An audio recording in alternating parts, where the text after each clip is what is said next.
तो आज के इस वीडियो में हम लोग बात करेंगे geographical method of vector addition.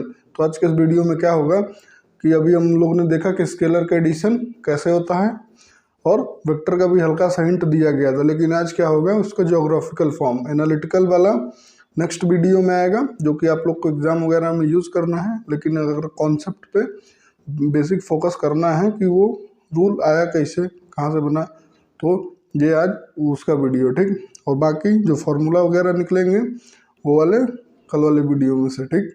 तो आज का वीडियो हम लोग शुरू करते हैं। तो सबसे पहले थोड़ा सा देख लेते हैं स्केलर एडिशन क्या होता है, ये ज़रूरी है, क्यों उसकी ज़रूरत पड़ गई। स्केलर एडिशन में क्या होता है, जिसे मान लेते हैं, मानो तो मेरी थी, ठीक। स्केलर एडिशन में क्या था कि जैसे सपोज करो आपके पास 5 kg है, 5 kg आटा ले लिए और 2 kg और कहीं से भी आटा ले लिए, तो अब ये कितना हो जाएगा 7 kg, ठीक। और जैसे मान लो कि आप कहीं पे 5 मीटर चले और फिर से 10 मीटर चल गए, तो टोटल कितना हो गया 15 मीटर चले। जैसे इसमें डिस्टेंस था, इसमें मास था, तो इसमें आप लोग को डायरेक्शन बताने की कोई खास ज़रूरत थी नहीं, नॉर्मल था। जैसे अलजेब्रिक एडिशन होता है वैसे ही करके तुम लोग इसको निपटा सकते हो शॉर्टकट, ठीक। कोई नहीं तुमसे पूछेगा कि डायरेक्शन कहाँ है, कौन सा एंगल था, कोई फ़र्क नहीं पड़ता। बट अगर अभी इसी केस में vector addition, Thomas Alva Edison, तो वेक्टर एडिशन में क्या होता है कि मान लो कि कोई एक वेक्टर है ए, ठीक, और दूसरा वेक्टर है कोई, मान लो कुछ भी वेक्टर बी। तो इसमें क्या होगा कि वेक्टर ए और वेक्टर बी, अब अपन लोग को इनको दो को ऐड करना है। तो जब दो को ऐड करेंगे तो हम लोग को क्या देखना पड़ेगा, we have to take care of the angle.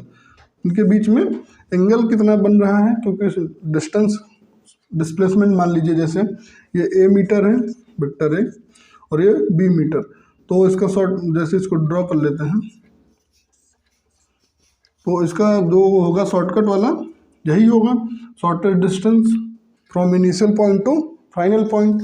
तो अब ये क्या है, जो ये इसके एंगल पे डिपेंड कर रहा है। मान लीजिए जैसे कि आप लोग 10 किलोमीटर ईस्ट में गए और फिर ईस्ट उधर, और फिर क्या करना है, नॉर्थ ले लेना है आपने, प्लस 5 किलोमीटर नॉर्थ पे गए, ऑलराइट। तो इस केस में आपका क्या हो जाएगा, नेट डिस्प्लेसमेंट देखिए, जैसे 10 है, एक ये 10 किलोमीटर ईस्ट में गए और 5 किलोमीटर नॉर्थ में गए, ऑलराइट। तो इधर 90 डिग्री है, इधर एंगल कुछ और हो सकता है, तो ये नेट डिस्प्लेसमेंट होगा। और नेट डिस्प्लेसमेंट ही क्या करेगा, वही बताएगा कि आपका कितना रिजल्टेंट वेक्टर है, ऑलराइट। तो ये हो गया आप लोग का वेक्टर एडिशन। लेकिन जैसे देखो 10 किलोमीटर ईस्ट में और 5 किलोमीटर और ईस्ट में चले गए आप, ये कितना हो जाएगा, ये 10 किलोमीटर था, ये 5 किलोमीटर और चले गए, तो ये कितना हो जाएगा 10 5 15, ठीक है, कोई दिक्कत। और सिमिलरली 10 किलोमीटर गए थे और 5 किलोमीटर इधर गए थे, 10 किलोमीटर ईस्ट को, और वेस्ट की तरफ 5 किलोमीटर चल गए, तो नेट डिस्प्लेसमेंट कितना बचेगा 5 किलोमीटर्स, ऑलराइट। तो ये 5 किलोमीटर भी हो गया, दिख रहा है, 15 भी हो गया। ये चल क्या रहा है, इधर झोल है क्या कोई, मतलब इधर तो ऐड करते हैं 10 5 15 करेंगे तो 15 जा रहा है, चाहे 5 10 करेंगे तो 15 आएगा, चाहे 10 5 करेंगे तो 15 आएगा। इधर इसमें तो बड़ा झोल चल रहा है, कहीं 15 आ रहा है, कहीं 5 आ रहा है, कुछ भी इसके बीच की वैल्यू आएगी, 5 किलोमीटर और 15 किलोमीटर के बीच की, सबसे बड़ी ये देगा, सबसे छोटी ये देगा, ऑलराइट। तो ये क्या कर रहा है, इन दोनों के जो दो वेक्टर हैं, ये वाला वेक्टर और ये वाला वेक्टर, इन दोनों के एंगल पे वैल्यू डिपेंड करने वाली है, ऑलराइट। तो ये हो गया आप लोग का कि कैसे उसको ऐड करना है। अब कुछ ज़रूरी बात, मैग्नीट्यूड को, जैसे ये वेक्टर है, अब ए वेक्टर के मैग्नीट्यूड को लिखना है तो कैसे लिखोगे, ये वेक्टर जो भी है इसकी वैल्यू मान लो 9, ऑलराइट, तो इस तरह तुमको लिखना है, ऑलराइट, कोई दिक्कत, मॉड लगा देना है उसके बीच में, दो डंडों को बीच में अगर कुछ है तो वो क्या हो गया, उसका मैग्नीट्यूड, ऑलराइट। एक बात और बताना चाह रहा हूँ, जैसे कि ये एक कोई वेक्टर है, मान लो वेक्टर ए, अगर इसको एक 360 डिग्री रोटेट कर दिया जाए, कितना, 360 डिग्री, तो ये क्या होगा, वापस से घूम के यहीं पे आ जाएगा। आगे न्यूमेरिकल में इसका बहुत इस्तेमाल है, तुम लोग को कुछ ना कुछ पढ़ाएंगे क्वेश्चन में, पढ़ाने के बाद तुम लोग से देखेंगे कि तुम लोग थोड़ा समझे क्वेश्चन को कि नहीं। तो एक बात हमेशा नोट करना, यहाँ पे लिख दे रहा हूँ, in one complete rotation, in one complete rotation, in one complete rotation vector doesn't change। अगर एक कंप्लीट रोटेशन मतलब इसमें 2 पाई क्या किया गया, इसको रोटेट कर दिया गया, तो जैसे था मतलब 360 डिग्री, मतलब एक बार जहाँ से घूमे वहीं पे आओ, 180 घुमाता तो उसका डायरेक्शन बदल जाता, लेकिन इसको क्या कर रहा है, 360 डिग्री मतलब एक कंप्लीट रोटेशन। भाई एक कंप्लीट रोटेशन पे कितने डिग्री का एंगल बनता है, 360 डिग्री का, ऑलराइट, तो यही कह रहे हैं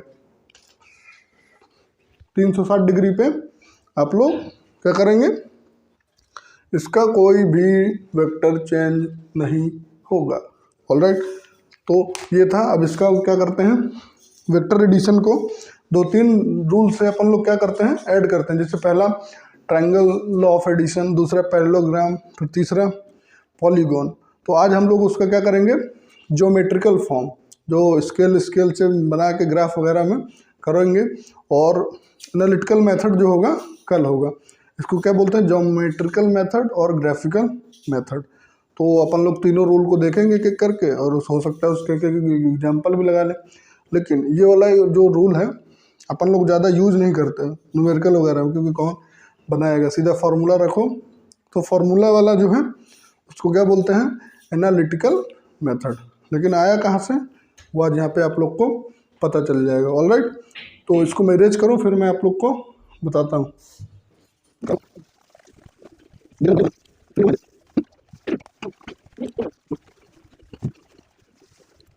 तो अब क्या करने वाले हैं, हम लोग देखेंगे ट्रायंगल लॉ, और उसको क्या बोलते हैं, triangle rule of vector addition, कि अपन लोग दो वेक्टर को कैसे ऐड कर सकते हैं। जब दो वेक्टर को यूज करना हो तो ट्रायंगल लॉ और पैरेललोग्राम लॉ यूज करते हैं। लेकिन अगर दो से ज़्यादा वेक्टर गिवन है, A B C D, vector A, vector B, vector C, vector D, vector E और वेक्टर इन्फिनिटी, तो अपन लोग क्या करेंगे, उसके लिए पॉलीगॉन लॉ यूज कर लेंगे, और वहाँ से अपन लोग तो सब काम हो जाएगा। तो काम हो जाएगा तो उसके लिए क्या करना है, सबसे पहले ट्रायंगल लॉ, इसमें कुछ ट्रायंगल वैंगल बनेगा, और उससे मान लो कि एक वेक्टर है ए और दूसरा वेक्टर है सिमिलरली बी। ये क्या है, ए वेक्टर बी। तो ये लॉ क्या कहता है, ये वेक्टर ए है, वेक्टर बी है, कोई दिक्कत, वेक्टर ए वेक्टर बी ऐसा बना सकते हो। वेक्टर होंगे तो डायरेक्शन होगी और मैग्नीट्यूड है, मैग्नीट्यूड है डायरेक्शन भी है। मैग्नीट्यूड कौन बताएगा इसमें, length of the arrow, length जो होगी वही क्या होगी, मैग्नीट्यूड होगी, और जिस डायरेक्शन पे पॉइंट कर रहा है वो उसका डायरेक्शन होगा, ऑलराइट। तो इस केस में क्या है, क्या कहता है ये triangle law, if two vectors इसको पकड़ लिए तो तुम्हारा काम हो गया। If two vectors in magnitude and direction, और विथ मैग्नीट्यूड एंड डायरेक्शन यहाँ पे विथ कर लेते हैं, with magnitude and direction are the two sides of triangle, two sides of a triangle, then the resultant vector, कॉन्टोरी सब बताऊंगा, then the resultant two sides of a triangle, यहाँ पे एक और एक main important, two sides of a triangle in same order, इसको मत भूलना, इन सेम ऑर्डर बताता हूँ। देन द रिजल्टेंट वेक्टर, और रिजल्टेंट वेक्टर जो भी है, resultant vector is the third side of the triangle of the triangle in opposite order. Wait for just few seconds. Opposite order क्या कह रहा है? अब ये है जैसे ट्रायंगल, ठीक, उसको भूल जाओ क्या लिखा है, ये है मान लो एक, ये इसको पैरेलल शिफ्टिंग करके यहाँ पे रख सकते हैं। कह रहा है if two vectors with magnitude and direction, vector है तो मैग्नीट्यूड और डायरेक्शन होगा ही, are the two sides of a triangle, मतलब इसको ट्रायंगल बनाना है तो इसको उठा के in same order. Same order मतलब पहले छोटा उससे बड़ा, और अगर पहले किसी का सर रखे हो तो किसी का सर ही रखोगे, और जैसे हम लोग खड़े हैं पहले सर आ रहा है फिर नीचे पैर है, इसी तरह जो दूसरा रखेगा पहले उसका सर रखा जाएगा फिर उसका पैर। ऑलराइट, तो मतलब सेम ऑर्डर पे, तो ये उठा के ऐसे रख देंगे, मतलब इसमें इसके सर पे इसकी टोपी, बहुत सही, इसका सर पे इसका कपार रख दिए, इन सेम ऑर्डर, मतलब इसमें ऐसे गए फिर ऐसे, कोई दिक्कत? ऑलराइट, इसके सर इसको कोई दिक्कत नहीं। ऑलराइट, अब of a triangle in same order, इसके बाद then the resultant vector is the third side of the triangle, तो रिजल्टेंट वेक्टर होगा जो कि थर्ड साइड होगी इन अपोजिट ऑर्डर, मतलब अभी यहाँ से इस तरह चल रहे थे, पहले हेड, फिर पहले यहाँ पे टेल आ रहा है, अगर यहाँ से शुरू किया जाए पॉइंट पे तो पहले टेल आएगा फिर हेड आएगा, लेकिन अब इस पॉइंट पे क्या कह रहे हैं? इन अपोजिट ऑर्डर। अपोजिट मतलब इसका जस्ट उल्टा, कि पहले यहाँ पे अब हेड आएगा फिर टेल आएगा, यही कह रहा है। If two vectors with magnitude and direction are the two sides of a triangle in same order, then the resultant vector is the third side of the triangle which is equal in magnitude and direction. All right, but in case we have to take care of this opposite order, जो तीसरी side होगी वो opposite order में होगी, बस यही कह रहा था। क्योंकि अगर मान लो वेक्टर एक ये है ए प्लस वेक्टर बी, तो ये सी भी आ सकता है कुछ भी तीसरी साइड, लेकिन इस सी को क्या बोलते हैं? रिजल्टेंट वेक्टर, पता नहीं क्यों। ऑलराइट, तो ये होता है vector A plus vector B को जो मिलेगा उसको क्या बोलते हैं? Resultant vector. उम्मीद करता हूँ आप लोग को ये भी समझ में आया होगा। रिजल्टेंट वेक्टर क्या है? दो वेक्टर का सम जोड़ने पे जो भी मिलेगा उसको क्या बोलते हैं? रिजल्टेंट, ठीक, फाइनल प्रोडक्ट। और यू कैन से व्हाटएवर जो तुमको मानना हो, कोई इसमें रोक टोक नहीं है, तुम उसको एम मानो एन मानो व्हाटएवर, लेकिन एक कन्वेंशन चला रहा है कि सभी किताबों में सभी लोग बता रहे हैं कि वो रिजल्टेंट वेक्टर है, तो मान लो तुम भी। ऑलराइट, ये हो गया triangle law. Alright, triangle law क्या था कि अगर दो वेक्टर हैं, ठीक, जैसे वेक्टर ए और वेक्टर बी है, उनको क्या करना है? सबसे पहले एक सेम ऑर्डर में अगर दो ट्रायंगल की साइड बनानी है, ट्रायंगल में कितने साइड? तीन साइड है, तो अगर वो दोनों को एक साइड में रखा जाए, जैसे ये है वेक्टर ए और ये वेक्टर बी, तो जो आर होगा वो उसके उल्टा है, रिजल्टेंट वेक्टर इज, और यही क्या देगा? Vector sum. ये वाली जो लाइन है वो इन दोनों का सम होगी। वही डिस्प्लेसमेंट वाला बताया था ना कि अगर 5 किलोमीटर इधर गए और 10 किलोमीटर इधर गए तो नेट वाला क्या होगा? जो ये उसका हाइपोटेनस होगा, शॉर्टेड डिस्टेंस बिटवीन और from initial point to final point, that is known as ये रिजल्टेंट वेक्टर। ऑलराइट, यही होगा इसमें। तो ये हो गया आप लोग का ट्रायंगल लॉ ऑफ एडिशन। बस इसमें क्या याद रखना है कि जिन वेक्टरों को ऐड करना है, वेक्टर ए और वेक्टर बी को, वो क्या होंगे, सेम ऑर्डर में रहें। सेम ऑर्डर मतलब समझ गए ना, समझ गए होगे भैया। जैसे इसका पहले हेड है, फिर इसका टेल, फिर यहाँ पे क्या है, उसका हेड इसका टेल। पहले जैसे इसका सर आया तो ऊपर उसका सर आ गया, इसका टेल इसका टेल, मतलब दूसरे के हेड पे तीसरे, हेड टू टेल इसको भी लिख सकते हो, क्या, हेड टू टेल। इसके हेड पे इसका टेल। अब लेकिन इस केस में जो तीसरी साइड होगी, थर्ड साइड, वो क्या होगी, अपोजिट ऑर्डर में होगी। मतलब हेड पे हेड, सर पे सर, पैर पे पैर। All right. इसको लेकिन अगर सेम ऑर्डर में होता तो कैसा होता, देखो, जैसे ये वेक्टर, फिर ये वेक्टर, फिर ये वेक्टर, ये सेम ऑर्डर था ऐसा वाला। लेकिन ये ऐसा नहीं है। वो कह रहा है कि जो तीसरी साइड होगी ट्रायंगल की, आपके त्रिभुज की, हिंदी में त्रिभुज भाई गुरु जी, वो क्या होगी, अपोजिट ऑर्डर में होगी। ठीक भाई, समझ गया। एक एग्जाम्पल करते हैं और जिंदगी में कष्ट दूर हो जाना है। ठीक है, तो इसको तुम लोग लिख सकते हो, ये बस मत भूलना भाई। ठीक है, वेरी गुड।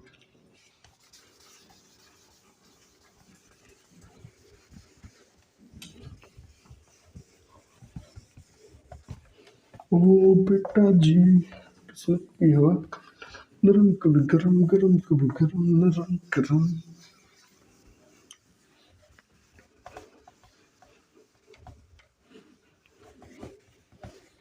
मैं हूँ डॉन। डॉन कौन है? मैं हूँ डॉन। डॉन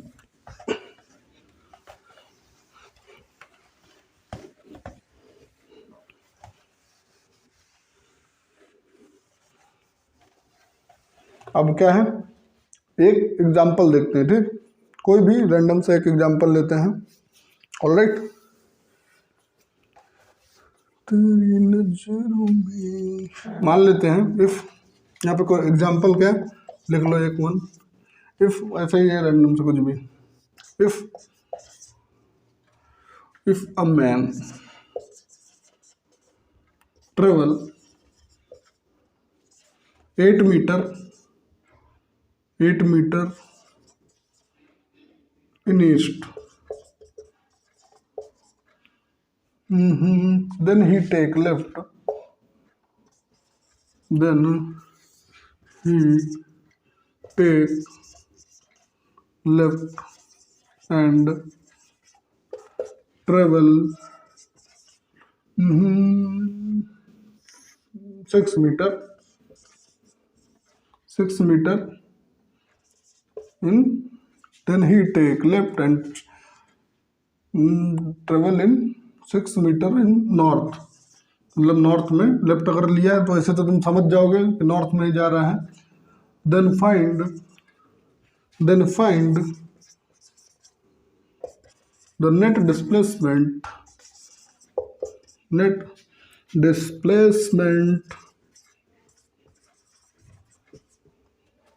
तो लग जाओ काम पे, चलो शुरू करें। ठीक, सबसे पहले मान लो कि 1 metre is equal to 1 centimetre.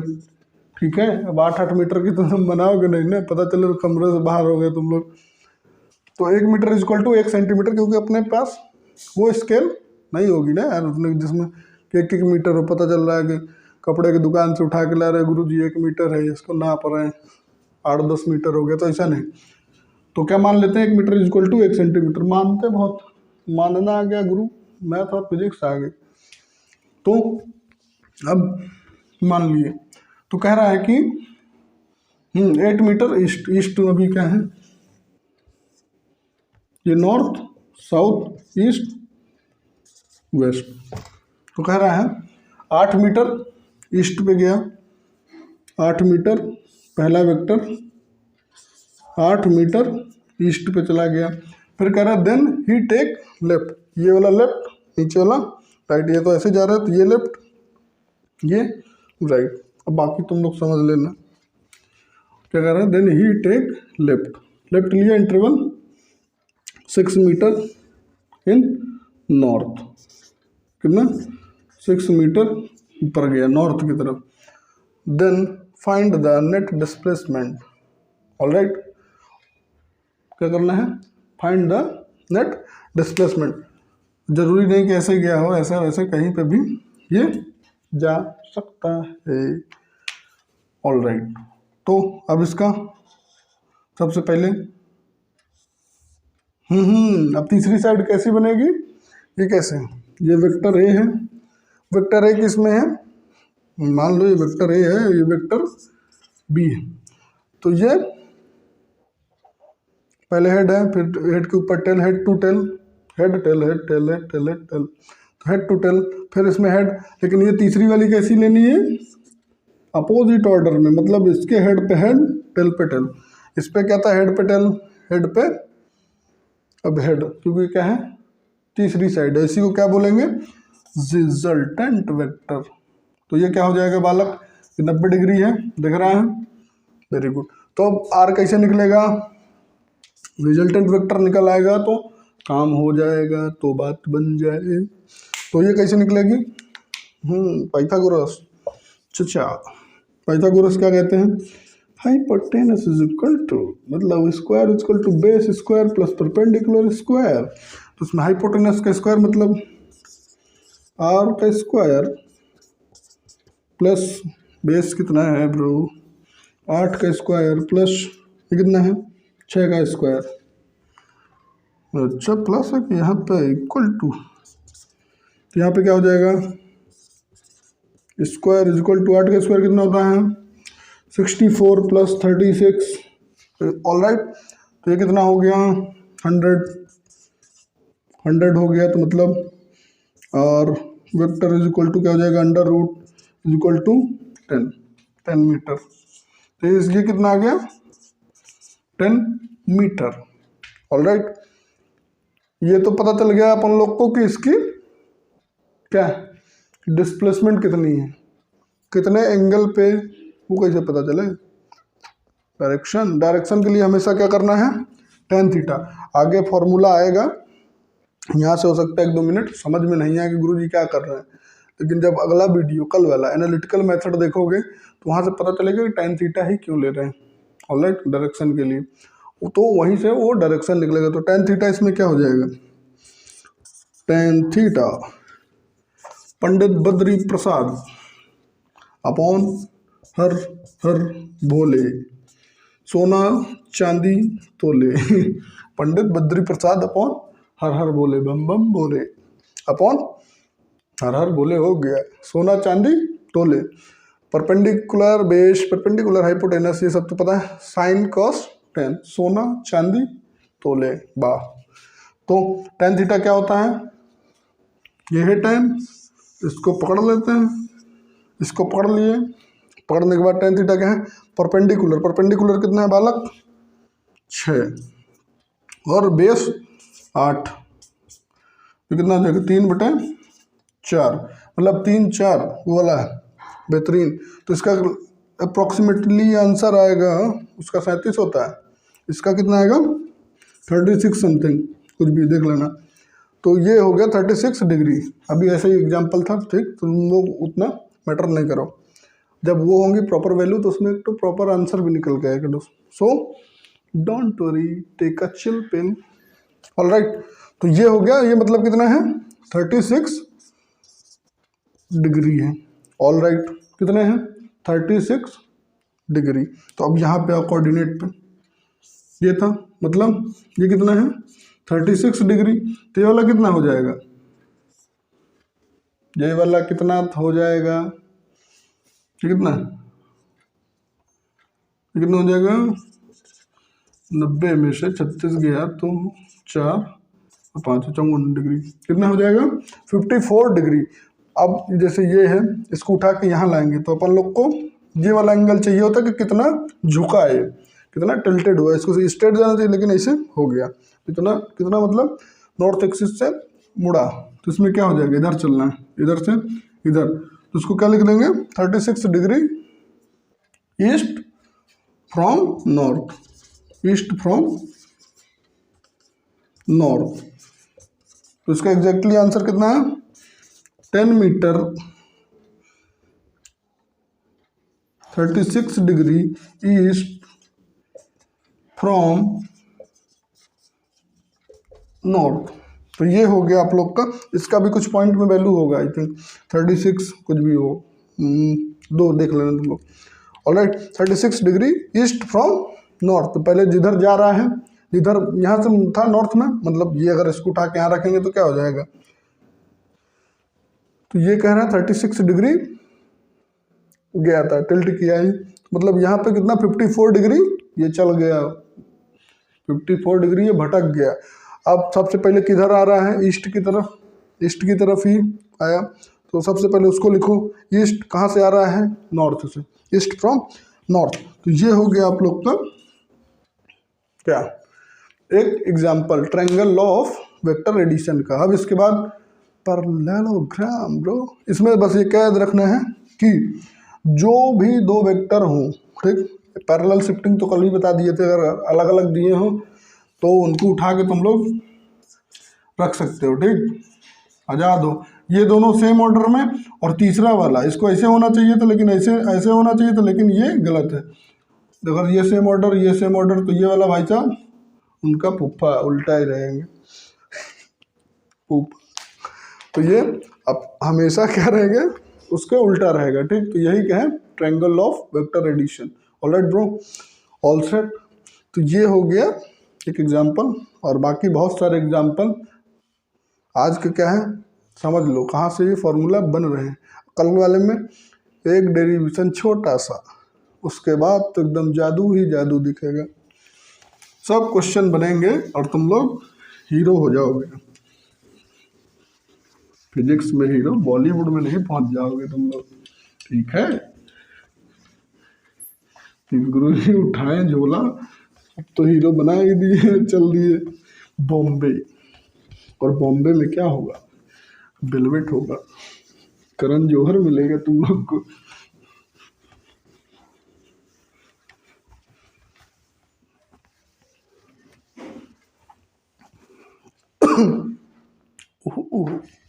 अब इसको थोड़ा पूछो,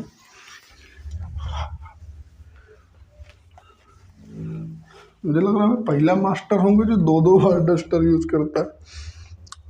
तो अब क्या करना है? तीसरा कौन सा है? Parallelogram law. तीसरा कि दूसरा? कुछ भी कुछ भी कुछ भी, पैरेललोग्राम। तुम नहीं चलना, यहाँ पे पानी है बालक, सो डोंट वरी। पैरेललोग्राम लॉ ये क्या कहता है कि अगर अगर अगर क्या, अगर मगर अगर दो वेक्टर हैं, मान लेते हैं दो वेक्टर हैं, ये वेक्टर, ए वेक्टर, ये vector, B vector. If two vectors are, क्या लिखना है? इफ टू वेक्टर, ये भी सेम सेम ट्रायंगल लॉ का ही है, बस तुम लोग को नाम बदल दिया गया। If two vectors with magnitude and direction, तो पता ही है, अगर वेक्टर है तो भाई मैग्नीट्यूड और डायरेक्शन होना ही होना है। क्या मजाक कर रहे हो हमारे साहब? If two vectors are the two adjacent sides of a parallelogram, ये parallelogram GM, then the resultant vector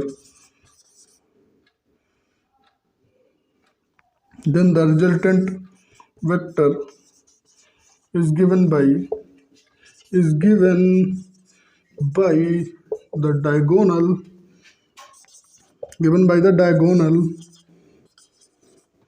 of the parallelogram where, ये वाला बहुत पॉइंट है, इसको याद रखना, where the vector coinciding, जहाँ पे वो बढ़ रहा है, ठीक है। ऐसा नहीं कि तुम लोग कोई से भी डायगोनल उठा लिया। तो अभी मान लो मानो चलो चलो चलो भाई, एक वेक्टर ई है, ठीक है, कोई दिक्कत? यहाँ पे तुम लोग ऊपर तुम लोग को ज़्यादा दिखता है, ये है।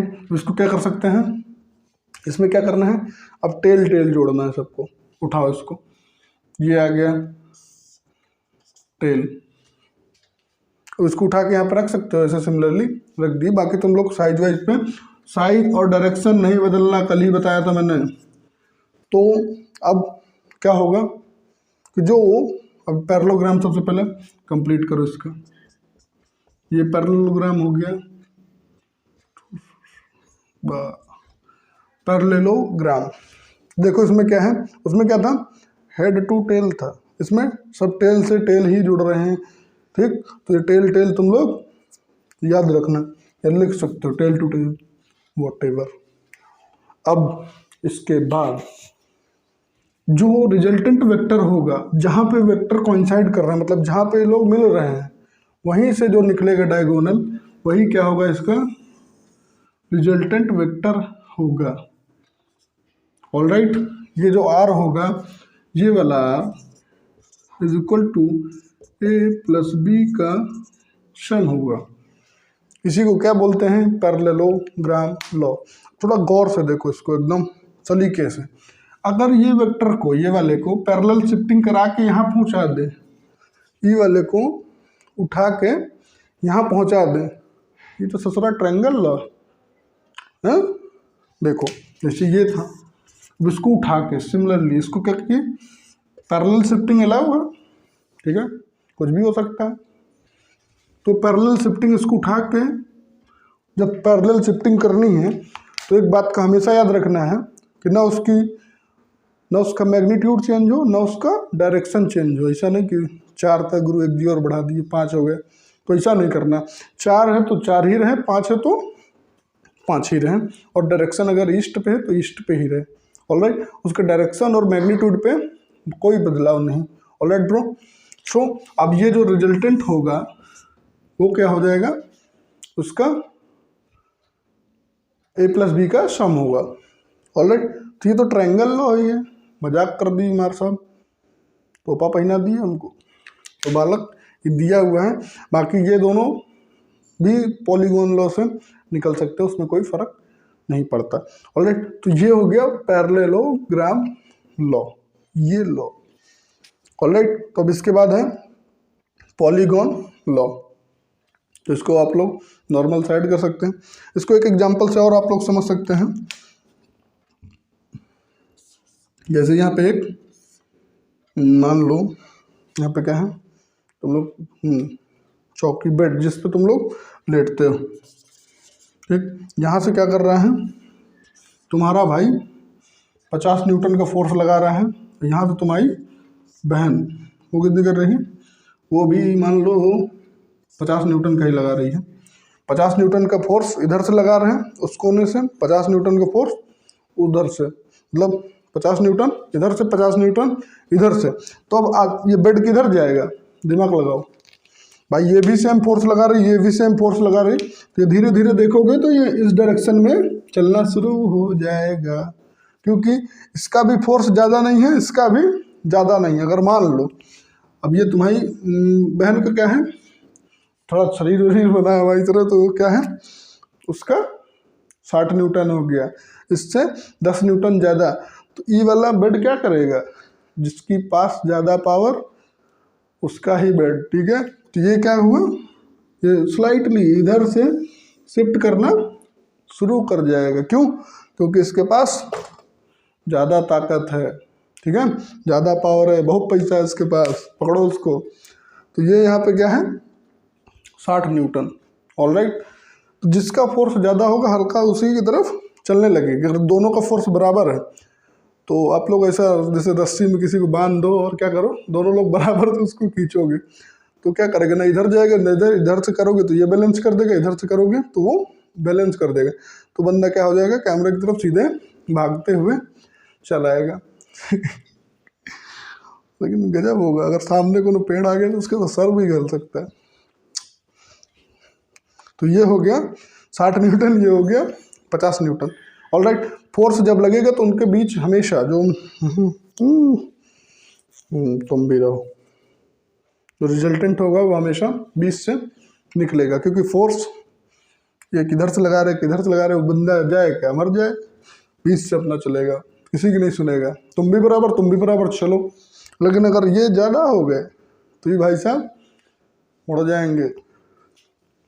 तुम भी 5 रोटी खा रहे, यो 5 रोटी खा रहे, बराबर लड़ोगे तो दोनों के, तुम भी 2 थप्पड़ मारोगे तो यो तुमको 2 ही दे देगा, ठीक है, तो तुम दोनों ही सीधे चलोगे।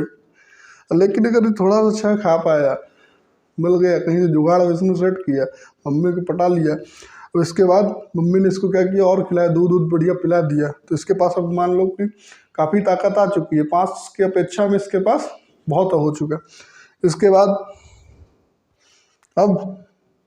अब ये हो गया स्ट्रॉन्ग। अब अगर तुम इसके कंपेयर किए इसे, तुमको बेटा धुने नहीं छोड़ेगा। अब ये जैसे अब ये अगर ताकत लगाएगा इस बेड पे ही मान लेते हैं, तो ये क्या होगा, ये बेड को अपनी तरफ खींच सकता है, लेकिन अभी भी अगर ये भी ताकत लगाएगा तो एग्जैक्टली उसके पास नहीं पहुंच जाएगा, लेकिन थोड़ा सा रास्ता से जो रिजल्टेंट है उससे भटक जाएगा, जिसके पास पावर ज़्यादा है। इस बात को याद रखिएगा। भले ही तुम भी उसको 5 थप्पड़ मार लो, लेकिन वो भी 7-8 तो दे ही देगा, क्योंकि उसमें ज़्यादा एनर्जी, ज़्यादा पावर। ऑलराइट, मम्मी का प्यार है उसमें। तो ये हो गया आप लोग का पैरेललोग्राम लॉ। ऑलराइट, तो अब इसके बाद पॉलीगॉन, पैरागॉन, पॉलीगॉन लॉ, ये लॉ, जो वो लॉ, कितने लॉ हैं गुरुजी, हमको तो नहीं लग रहा है।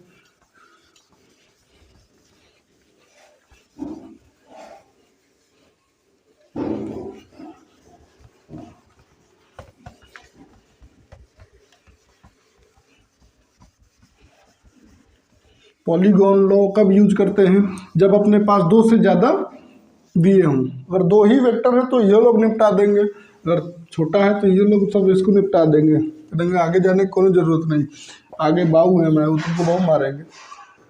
अब पॉलीगॉन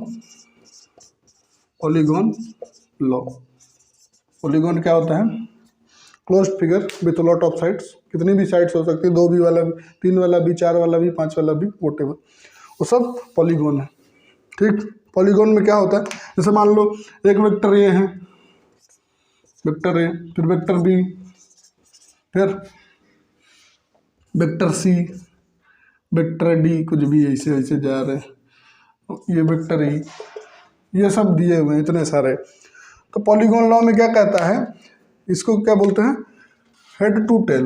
एक मेथड होती है हेड टू टेल, जो पहले वाले में अपन लोग ने देखा था कि हेड टू टेल। तो हेड टू टेल मतलब हेड से टेल जोड़ते हुए चलते हैं। चलो ऐड करना शुरू करो। ये पहले क्या है, ये वेक्टर ए, इधर गया, मैं उधर गया, ये ए हो गया। फिर वेक्टर बी सीधे ऐसे गए, फिर इसके बाद वेक्टर सी ऐसे गए, फिर डी ऊपर चल गए, फिर ये ऐसे चल गए। तो जो ये हो गया, कोई दिक्कत। अब इसके बाद जो रिजल्टेंट वेक्टर होगा, मेरा फिगर थोड़ा बहुत बेकार बना है उसके लिए सॉरी, तो जो होगा इसकी टेल वो उसके हेड से जोड़ दो, वही क्या होगा, रिजल्टेंट वेक्टर होगा। ये क्या है, वेक्टर ए, जिसको मान लेते हैं, इसको आर मान लेते हैं, vector B, vector C, vector D, vector E. ठीक, तो इसमें क्या हो जाएगा, R is equal to sum A vector का सम प्लस बी वेक्टर का सम प्लस सी वेक्टर का सम प्लस डी वेक्टर का सम प्लस ई वेक्टर का प्लस, ये अभी मान लो जैसे इसमें 4 ही होते, ये ई वाला नहीं होता तो फिगर थोड़ा सा और सही बन सकता था मेरा। तो ये अभी इसको हमको हटाना पड़ जाएगा। तो ये वाला यहीं तक ही आके ये कुछ अच्छा लग रहा है। तो जो रिजल्टेंट वेक्टर होगा, कैसे, अपोजिट ऑर्डर में, हाँ एकदम ट्रायंगल लॉ वाला ही इसमें नियम लगाओ कि बाकी सबको पहले सेम सेम सेम सेम बेचते चलो, लेकिन जो रिजल्टेंट हो उसको अपोजिट कर दो। आइला जादू, एक लॉ सीखे सब आ गया।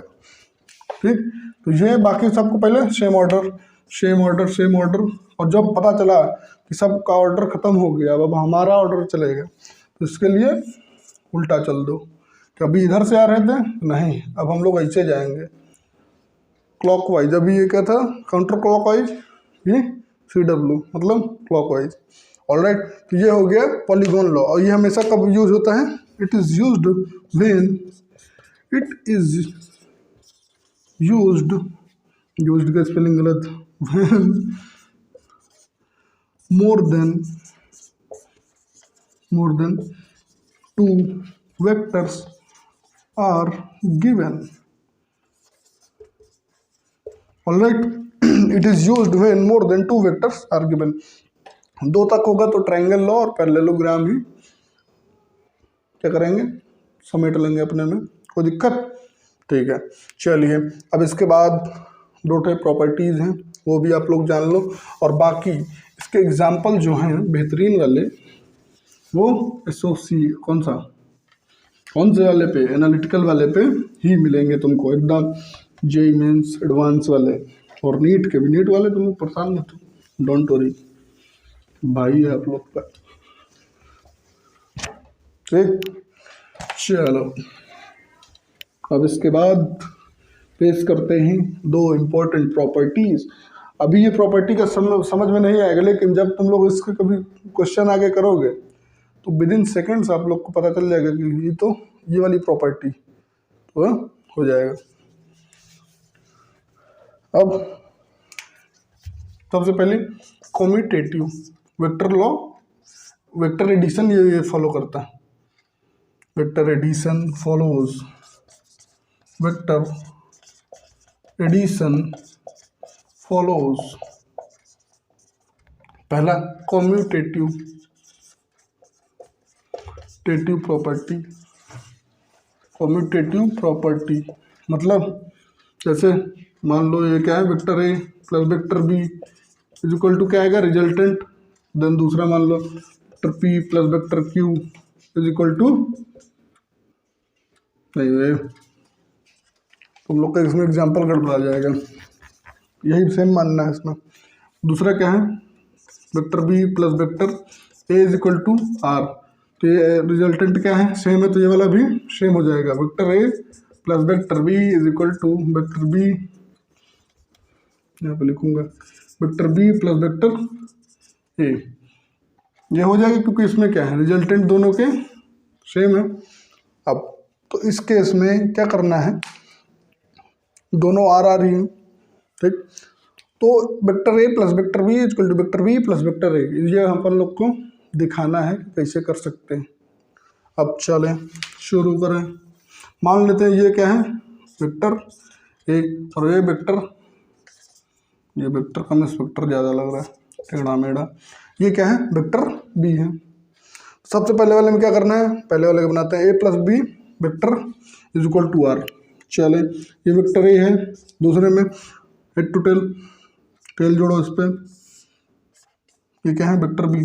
तुम लोग इक्वल मैग्नीट्यूड मतलब जैसे 5 सेंटीमीटर का ये 3 का, तो इसको 5 का इसको 3 को ही बनाओगे, और बाकी तुम लोग देख लेना। अब रिजल्टेंट क्या हो जाएगा, ये हो जाएगा तीसरी साइड लेकिन अपोजिट डायरेक्शन में, ठीक अपोजिट हो गया। अब ये क्या है, वेक्टर ए है, तो ये क्या हो जाएगा बालक, रिजल्टेंट वेक्टर। ऑलराइट, अब इसके केस में ये क्या हो गया बालक, R is equal to vector A plus vector B.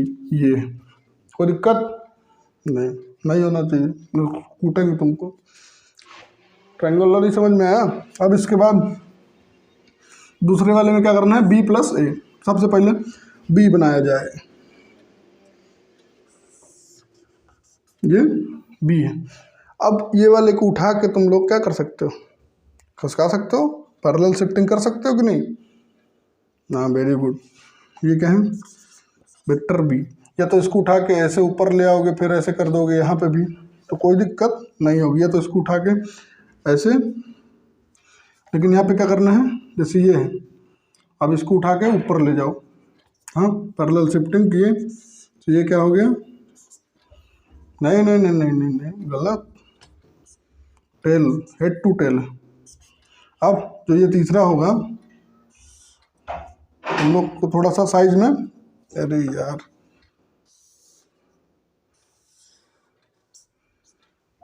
ये होगा अपोजिट डायरेक्शन में, बी प्लस वेक्टर ए, इसमें ऐसे चलें तो ये क्या हो जाएगा, आर वेक्टर। और तुम लोग एग्जैक्टली अगर ग्राफ में कहीं किसी रफ में मेजर करके बना रहे हो तो ये आर और ये आर सेम होंगे। ये R1 मान लेते हैं इसको और इसको R2, then R1 is equal to R2। तो भाई अगर ये दोनों वैल्यू इक्वल हैं तो बालक ये क्यों इक्वल नहीं होंगे। आप लोग इसको अगर 5 सेंटीमीटर का बना रहे हो और इसको भी 5 सेंटीमीटर का, ये 3 का, ये 3 का, तो आप लोग हमेशा मेजर कर लेना कि ये रिजल्टेंट जो आएगा वो सेम होगा। It's my promise, because physics work, guru ji का कहना है अपना। ठीक, A plus B is equal to B plus A. जैसे 2 + 3, अरे वो स्केलर एडिशन में बोल रहा हूँ, 2 + 3 5 होता है, 3 + 2 लिखो चाहे तो भी इक्वल होता है। सिमिलरली इस केस में ये भी फॉलो करता है। ये हो गया कम्यूटेटिव प्रॉपर्टीज। अब इसके बाद एक और है वेरी इंपॉर्टेंट, बहुत इंपॉर्टेंट, उसका तो एकदम काम ही है। बस ये यहाँ पे ये वाली लास्ट होगी, इसके बाद तुम लोग जा सकते हो कहाँ पे, कहीं पे भी तो निकल सकते हो तुम लोग, फ्री हो बालको, आज़ाद हो तुम लोग।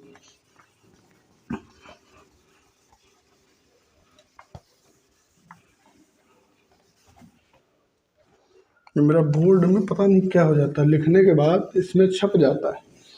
ये हो गया कार्बन पेपर। अब एसोसिएटिव प्रॉपर्टी, इंक नहीं। अब इसके बाद थोड़ा सा बचा है, जैसे मान लो कि वेक्टर ए है plus vector B plus vector सी।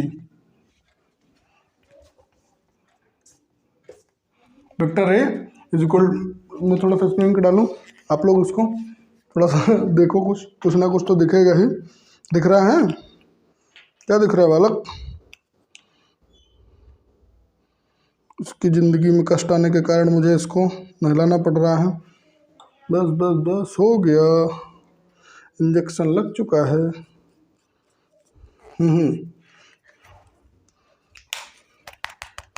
क्या कर रहा है? चल ले भाई, अब तो चल ले। वेक्टर ए ये है, ठीक। अब इसमें क्या हो जाएगा, जैसे एक बार ये था बी प्लस सी, तो एक बार ए प्लस बी प्लस सी, तो भी कोई फर्क नहीं पड़ेगा। प्लस ये यहाँ पे क्या है, सी वेक्टर है, ठीक है। Vector A is equal plus vector B plus vector C है, प्लस एक बार vector A plus vector B plus C है, इसमें कोई दिक्कत नहीं होगी। ठीक, करके देख लेते हैं कि क्या ये हम ऐसा कर सकते हैं कि नहीं। ये स्केलर कैसे ऐड हो गया, वेक्टर से हमेशा वेक्टर ही ऐड होगा।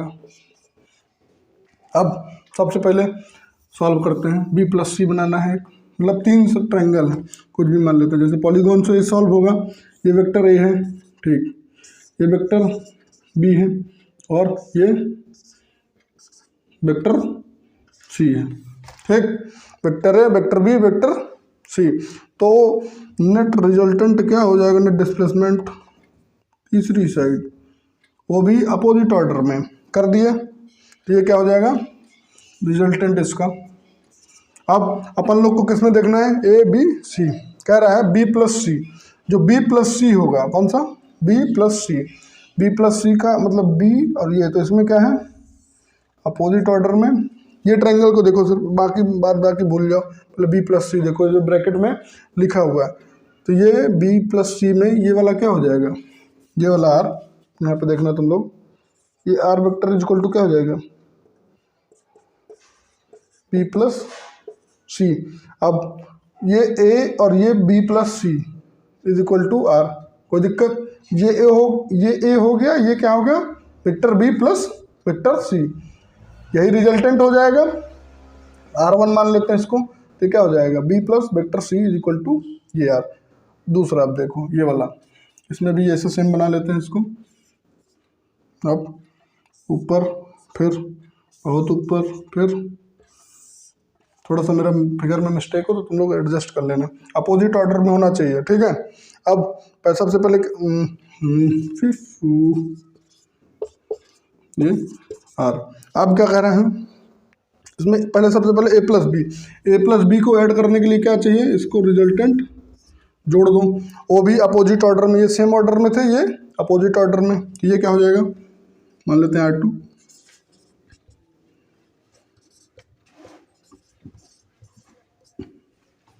ए प्लस बी, इसमें कौन सा था बी प्लस सी, और ये ए है, ये बी प्लस सी है, तो इसका नेट रिजल्टेंट ये दे देगा, तो ये क्या हो जाएगा R is equal to A plus vector B plus C, तो भी सेम आ रहा है। अब इस केस में ये हो गया, अब क्या कर रहा है बी प्लस सी में ये सी ऐड कर देना है, तो ये वाला ये ए प्लस बी हो गया, इसमें सी ऐड करना है, तो ये वाला आ गया, मतलब रिजल्टेंट दोनों के क्या हो रहा है, सेम आ रहा है, यही वाला आ रहा है। नोट करो, देखो ए प्लस बी में क्या, पहले बी प्लस सी में जब ऐड किए तो ये वाला आया, और ये भी एक साइड, ये भी सेम ऑर्डर में, तो ये अपोजिट ऑर्डर वाली क्या हो जाएगी रिजल्टेंट, ठीक, मतलब ये रिजल्टेंट हो गया। दूसरा इसमें देखो ए प्लस बी जब करना था तो ए प्लस बी किए, तो ये वाला क्या हो गया, यह रिजल्टेंट हो गया इन दोनों के लिए, ये दोनों के लिए ये R2 क्या हो गया रिजल्टेंट। अब ए प्लस बी प्लस सी में करोगे तो भी यही रिजल्टेंट आ रहा है, तो इससे क्या पता चला, ए प्लस बी प्लस सी करो चाहे ए प्लस बी प्लस सी करो, कोई दिक्कत नहीं होगी। इसी को क्या बोलते हैं, इसको लिख दूं मैं, एसोसिएटिव प्रॉपर्टी, ठीक है। और एक बात हमेशा याद रखना, वेक्टर के साथ कभी भी स्केलर ऐड नहीं होगा, ठीक है। फिजिकल क्वांटिटी पढ़े हो ना, कि जैसे किलो है, किलो के साथ किलो वाला ही ऐड होगा, चावल के साथ चावल ही, दाल के साथ दाल ही, वैसे वेक्टर के साथ वेक्टर ही। ऐसा नहीं स्केलर को भी ऐड कर दिए, तुम लोग पूछ रहे हो कि आंसर गुरुजी कहने हैं, तो ऐसे में आंसर नहीं आएगा। अब इसके बाद जो दूसरा वीडियो होगा, तो आज के लिए बस इतना ही। Thank you so much, thanks a lot. और कल का वीडियो जो होगा वो क्या होगा analytical method of vector addition, ठीक। तो आज के लिए बस इतना ही, thank you so much, thanks a lot, पढ़ते रहो बच्चा।